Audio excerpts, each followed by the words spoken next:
Now, from the area's leader in live local news, this is WYLN News, the area's #1 source of live local news and information in Luzerne, Schuylkill, Carbon, and Columbia counties. WYLN News starts now. Good evening, and thank you for joining us on WYLN News. I'm Preston Endress. Additional details have been released regarding a fatal shooting in Nanticoke on Sunday. According to officials, 17-year-old Hunter Sipple was shot in the chest at a home on Minden Court around 4 p.m. Sipple later died from his injuries at a nearby hospital. According to court documents, when police arrived at the scene, Sipple was being held in the arms of 18-year-old Michael Cron Jr. Officials say Cron initially told officers that he and Sipple had been wrestling when the gun fell to the floor and it went off. However, Cron also later told police that he had been messing around with the firearm when it discharged. An autopsy was conducted by the Luzerne County coroner on Tuesday, but the investigation into the cause and manner of death are still ongoing. Sipple was a junior at Berwick Area High School, and the district is offering grief counseling to any students or staff members struggling to deal with the tragedy. A man was sentenced to a minimum of 15 years in prison this week after investigators say he killed his mother in 2020. According to officials, Eric Watkins pled guilty on Tuesday to criminal homicide of the third degree for the death of his 60-year-old mother, Patricia Watkins.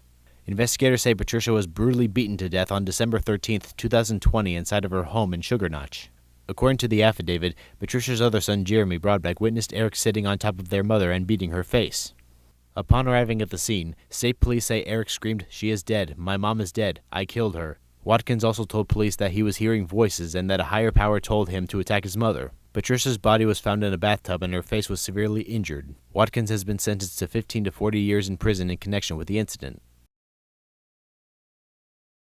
Wilkes-Barre police are investigating a retail theft at Dollar General. According to police, the two suspects shown on screen are wanted in connection with a retail theft that took place on September 2nd. Officials say the theft took place at the Dollar General located at 295 South Main Street in Wilkes-Barre. Anyone with information regarding the identities of the suspects is asked to contact the Wilkes-Barre City Police Department at 570-208-7994. Coming up on WYLN News, Johnson College hosts an event to celebrate women in industry. Plus, the Hazleton area football game against West Scranton has been rescheduled. But first, we'll take a look at our 5-day forecast brought to you by the WYLN Weather Kids. We'll be right back. The Lehigh Valley Health Network and Jefferson Health have come together, two leading health systems dedicated to improving the well-being of our communities and offering you a broader access to uncompromising high-quality care, stronger together for you.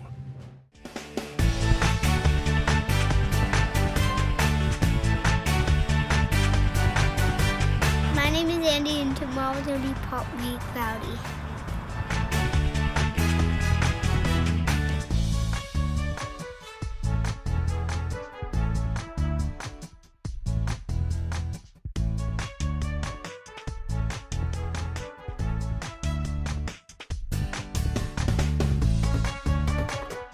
We want your child to be our WYLN Weather Kid. Your child can be our feature weather reporter of the day on WYLN News and WYLN social media posts, just by using your smartphone or any video recording device. It's easy. All ages are welcome, from toddlers to teens. To find out how, go to the weather section of WYLNTV.com or look for our post about it on the WYLN News Facebook page. Submit your Weather Kid video today. WYLN TV 35 is expanding and is on the hunt for a dynamic salesperson to join our vibrant team. If you've got the passion and the drive, we want to hear from you. Send your resume to the email displayed on your screen. Don't miss this great opportunity. Your guide to everything Pocono Mountains is PTN, the Pocono Television Network.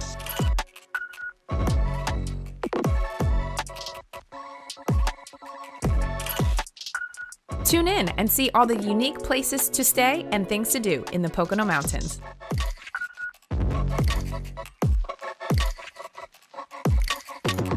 Watch PTN on WYLN. WYLN programming is online all the time. Visit our website at WYLNTV.com to check out archive shows and a live stream of our broadcasts. And don't forget to visit all of our social media pages for breaking news, weather, and sports. You can also head directly to our YouTube page for all our programming at youtube.com/WYLNTV35. Subscribe and ring that bell so you get notified every time there's a new show available online. Come shoot at Whitetail Preserve, 118 Boulevard Road in Bloomsburg. Their skeet, trap, and sporting clay fields are professionally designed, and all stations are handicapped accessible. Whitetail Preserve has resident shooting instructors certified by the NRA in shotgun, rifle, pistol, home safety, and personal protection in the home. Whitetail can also cater any size event, whether it be a private party, corporate event, or wedding. Call 570-384-2314 or 570-790-8969.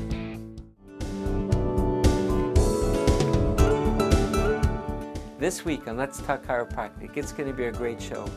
Linda Gordon was told she needs back surgery by multiple doctors. She came here and through gentle chiropractic care, and it took 2 months. The disc healed, her surgery was canceled. It's going to be a great show, so tune in for it.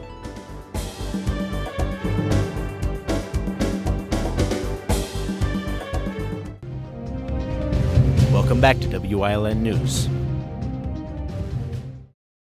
A woman is wanted by the Courtsdale Borough Police Department.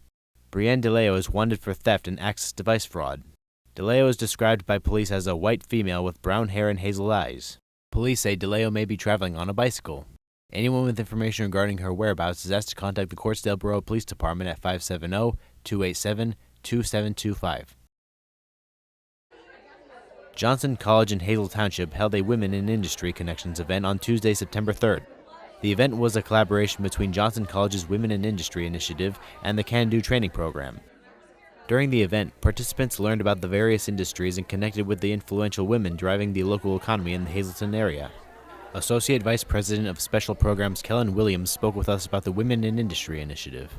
Our president and CEO has a mission to support girls coming into the trade or manufacturing industries, and this is one way that we can support them by showing other women that are working in the trades and industrial environments. Williams also told us how the Can Do training program helps women get the resources they need for various jobs. We work with Can Do in order to get them jobs within the industrial park, and we also support them through training practices, and this is one of the ways that we're trying to support Can Do by bringing individuals together so they can receive the training to get out in the workforce. The Hazleton Connections event is one of many programs that the Women in Industry initiative hosts throughout the Johnson College network. Williams said that they are always finding ways to give participants opportunities to actively engage with the local economy. And we were building bat boxes and bird boxes for the Lackawanna State Park. It was just something to bring us together, something to collaborate on and support each other. And just grow those strong connections with each other. Other areas that we've brought the Women in Industry group together on campus, they get to meet with our women students, our female students, so they can show the support and actually talk and troubleshoot about the different things they see in the workplace as a woman in a non-traditional field. More information on the Women in Industry initiative and upcoming events can be found at johnson.edu/women-in-industry. The Hazleton Area School District has announced that the high school varsity football game originally scheduled for Saturday, September 7th has been rescheduled due to weather concerns. According to Athletic Director Fred Barletta, the game will now take place on Friday, September 6th with a 4 p.m. kickoff. During the game, the Hazleton Area Cougars will take on the West Scranton Invaders at West Scranton. Then be sure to check out Hazleton Area's Week 4 matchup on WYLN as the Cougars travel to Berwick to take on the Berwick Area Bulldogs on Friday, September 13th. The game will be broadcast live on WYLN beginning at 7 p.m. You can also catch the game anytime on the WYLN 35 YouTube channel. Coming up on Jim Thorpe's News Choice, Chris Formal leads us down the path through history with Freeland Part 3. Plus, we tour the Gunderson Rehabilitation Center on Wellness Wednesday. And stay right here on WYLN. We'll be right back.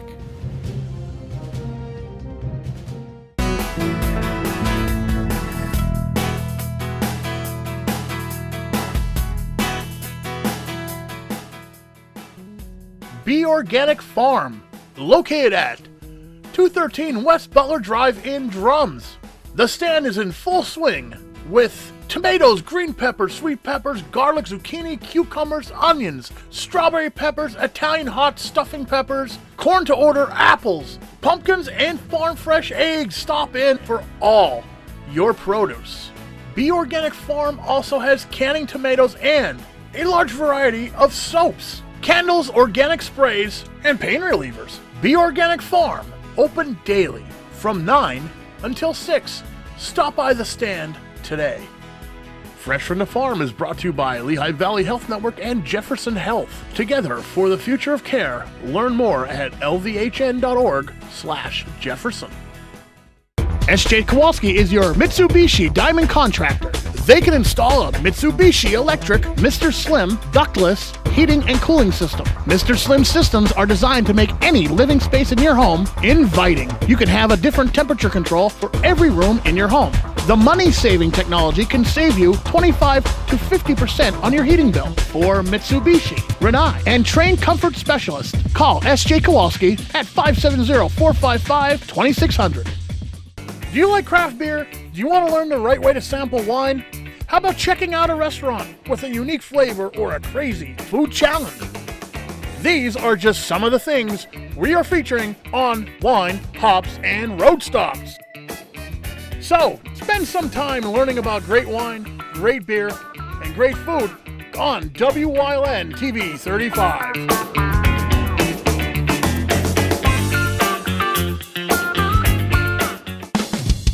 PPW Nation, get ready for the best of PPW Season 2. Join Paul Bowe, E. Julius Kuiper, Alexander Bravado, Tom Mitchell, and Alex Watt as we take you down memory lane and relive some of the best PPW matches of all time.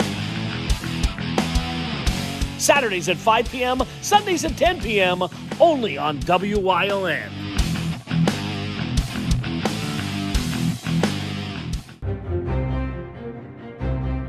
Like and follow WYLN News on Facebook for the WYLN News Midday Update, posted daily between noon and 2 p.m., powered by Lehigh Valley Health Network. When it's serious, there's only one health network with seriously innovative health institutes. Lehigh Valley Health Network, your health deserves a partner.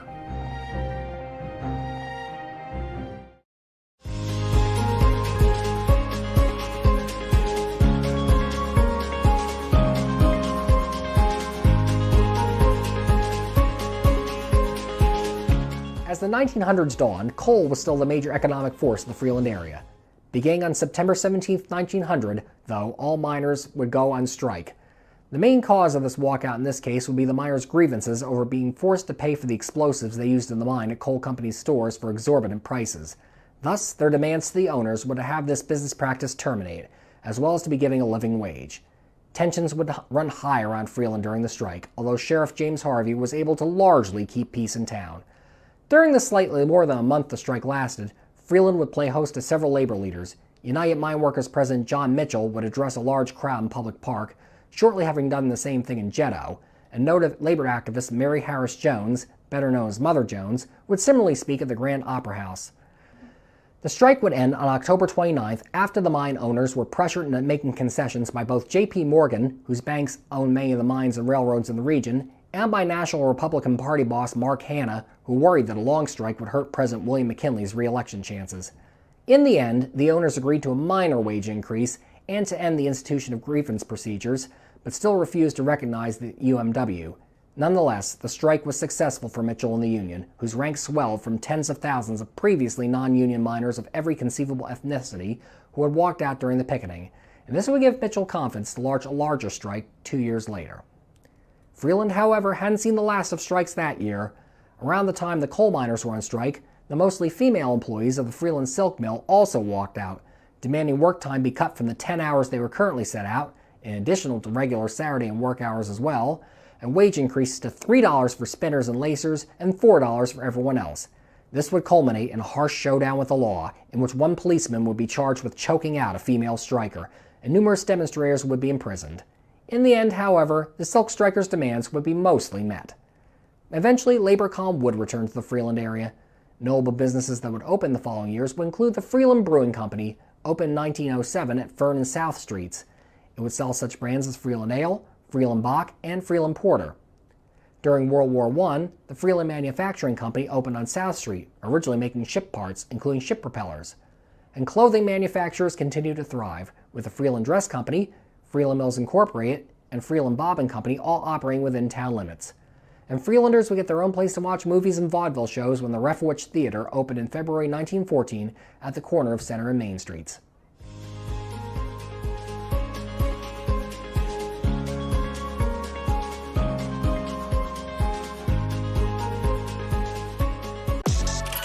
Your guide to everything Pocono Mountains is PTN, the Pocono Television Network.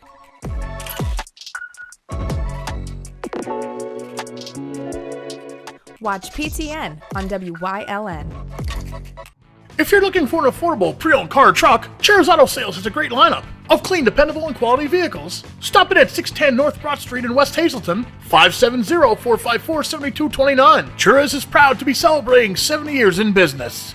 Are you waking up in the morning with a sore jaw, headaches, maybe even ringing in your ears, all because you're grinding and clenching your teeth at night? That's exactly what was going on with me.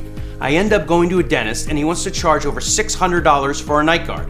That's when I found this, the Brooks Night Guard. This was a game changer. It's smaller than other night guards that I tried, which is a good thing because it doesn't make me gag. It could fit on the top or the bottom of the teeth. It's lightweight and super comfortable. Now the Brooks Night Guard redirects the bite force away from the back teeth, reducing jaw pain while still protecting the teeth. This unique design is what makes Brooks Night Guard different from all other traditional grind guards. Go to brooksnightguard.com and order yours today. Your teeth will thank you for it in the morning. Go to brooksnightguard.com and use the promo code to activate your special TV offer.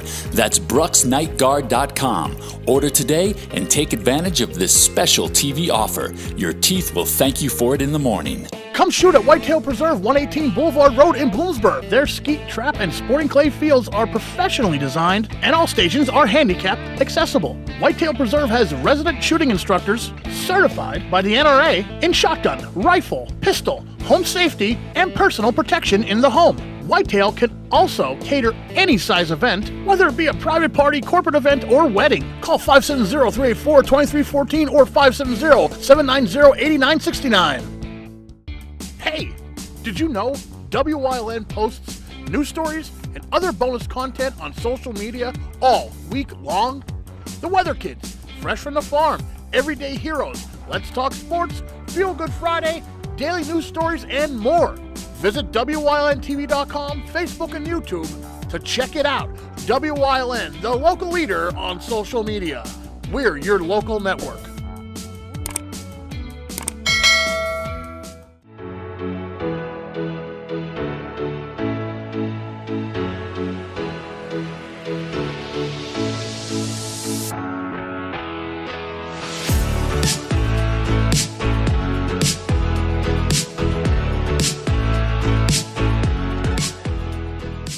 Hi, welcome to Wellness Wednesday. I'm Lisa Marie, and we are here at Lehigh Valley Hospital, Hazleton, on the 6th floor at the Gunderson Rehab Unit. And with me today are two of our directors here on the Gunderson Unit, Jennifer Kaminsky and Linda Napierkowski. Welcome, ladies. Thanks. Lisa. Thank you. So we wanted you to know a little bit more about what we do here on our Gunderson Rehab Unit. I mean, we've been here quite some time. So Jennifer, give us a little background on what is the Gunderson Unit and how did it come about? So the Gunderson Unit has actually been here since 1998 is when we first opened our doors. It is the Robert L. Gunderson Rehab Unit. Dr. Gunderson, as some of the folks out there may remember, was an orthopedic surgeon here in our community. So what he felt was he had a vision that these patients that were in the hospital, maybe for a surgery, for a longer stay, needed somewhere to go to rehab prior to returning home. So hence the rehab unit, where we offer physical, occupational, and speech therapy, along with 24-hour nursing care and 24-hour physician care. Wonderful. So, we have a lot of therapy, and we also have nursing services on the same floor, because I'm sure patients who come here have both that they need at the same time, hence why And dedicated therapy and dedicated nursing staff here to our unit. Okay. We are housed inside of the hospital, but we are considered a separate unit here, located on the 6th floor of the hospital here in Hazelton. So we're going to take you for a little walk around and show you and give you a little bit more information on who qualifies to be on the Gunderson unit, why, the different things that we do for you. So let's go to our next spot. Thank you. Thanks. So we are here in the gym, if you will. So tell us a little bit more about what the experience is for someone who's here. So one might say, what do we do here at the Gunderson Rehab Center? The types of patients that we're seeing up here are maybe someone who just had a fall and has a broken hip requiring surgical repair. Maybe someone, unfortunately, has suffered a stroke. It's a patient who is debilitated, a patient that is requiring therapy. So we offer physical, occupational, and speech therapy here. One of our Medicare regulations in order to participate here in our rehab program is that the patient must be able to complete 3 hours of therapy a day. So that is one of our admission criteria. You must be able to complete that therapy. That 3 hours can be broken down between the 3 disciplines, as I had mentioned earlier: physical, occupational, and speech therapy if needed. Our program, for the majority of the people, the average length of stay here is about 14 to 16 days. Sometimes if patients are attaining their goals, they're able to go home a little bit sooner.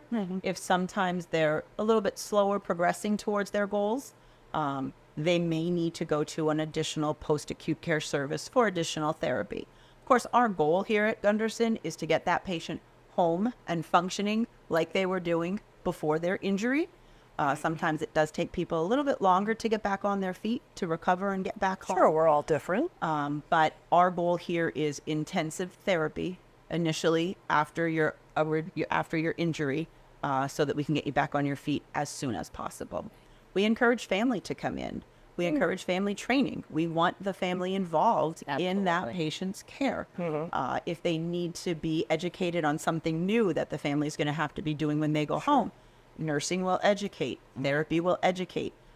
We have dietary up here. If there's new restrictions for their diet, we have a dietitian up here, and she will educate both the patient and the family on supplements that they may need to take. Just all, it's an interdisciplinary team approach. Exactly. We are always working together, and the patient's goals are our main focus. We want that patient to get better. This is really good information, because a lot of people don't think things change so much when you have a serious condition that occurs that you need. So the dietary, the interdisciplinary is really good to know that that's all there for them and their families, once again, because it's a whole new process for everyone involved. Some patients may not be going home as they had been before their injury. But what we do here is we educate them and we teach them to work with. They may have a limitation when they leave here, but what we're trying to do is teach them how to continue to live and adapt so that they can, continue with everything that they were doing. Play with their grandchildren, open up presents with their grandchildren, those types of things. That's what we want those patients to get back to. Right. So through, as I said, the physical, the occupational, speech therapy, nursing interventions, dietary interventions, what we're doing is trying to get that patient back to as normal of a life as they possibly can since their injury, since their stroke, since their surgery, since their heart attack, since their car accident. Yeah. So we'll move on to another area. That'll be great. Thanks. Lisa. So we are in another room on the Gunderson unit, and earlier you had mentioned about, the goal of getting someone home, doing the things they love to do, and being able to do that through the rehabilitation. So tell us about this room and what it's for. So this is also another suite on the Gunderson Rehab unit. This is predominantly used by occupational therapy. So as we had mentioned before, our goal is to get you back home. What do you do at home? One of the biggest things you're doing at home is you're in your kitchen.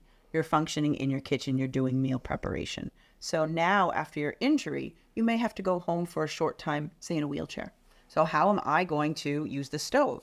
So some of the adaptations that we were talking about is if you're sitting in a wheelchair level right now, how do you know if the water is boiling on the stove? So what you're doing is we have a mirror here. So as you're seated at the wheelchair level, you're able to see in the mirror that the water is boiling, and now it's time to put whatever, it's, continue with your food prep. So that's another big piece that we do here. It's adaptations to make sure that you're safe and you're independent back at home. That is our goal here. So occupational therapy plays a big role in that, with activities of daily living, with the cooking, the cleaning, washing clothes, those types of things. That it's just your daily routine. We try to show you adaptations, how to get back into that daily routine while you're here. Simply getting food out of a refrigerator, moving your walker so that you can open the refrigerator door, those types of things. Reaching up into a cabinet and keeping your balance, that type of thing. Okay. Exactly. Wonderful. Yes, now that you have a hip fracture, how are you keeping your balance while you're standing there reaching there? Exactly. So they're the types of things that will bring them down here. It's kind of, real life. It's not the exact setup at their home, but it's a simulation. Absolutely. So that they know they have the skills and the tools to apply once they do get home. Well, thank you, ladies, so much for showing us this beautiful unit right here on the hospital on the 6th floor. Thank you for watching Wellness Wednesday. Thank you.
You're watching WYLN TV 35.